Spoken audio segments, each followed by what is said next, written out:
ভোলায় দারুল হাদিস কামিল মাদ্রাসার মুহাদ্দিস ও ইসলামী ঐক্য আন্দোলনের জেলা সেক্রেটারি মাওলানা মোহাম্মদ আমিনুল হক নোমানীকে নিজ বাড়িতে নৃশংসভাবে হত্যার প্রতিবাদে বিক্ষোভ সমাবেশ ও শোক র্যালি অনুষ্ঠিত হয়েছে।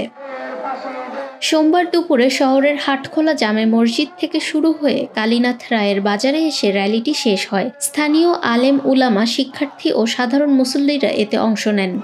র্যালিটি শহরের প্রধান সড়ক প্রদক্ষিণ শেষে সমাবেশে মিলিত হয়। এ সময় ইসলামী ঐক্য আন্দোলনের স্থানীয় নেতৃবৃন্দ, বিভিন্ন মাদ্রাসার শিক্ষক, শিক্ষার্থী সহ অসংখ্য মানুষ উপস্থিত ছিলেন। প্রশাসনের পক্ষ থেকে এসপি মহোদয়, ডিসি মহোদয় কোন প্রতিনিধি সেখানেও পাঠাননি। তার প্রতিবাদ আপনার পক্ষ থেকে করা উচিত ছিল। আমরা অত্যন্ত দুঃখিত।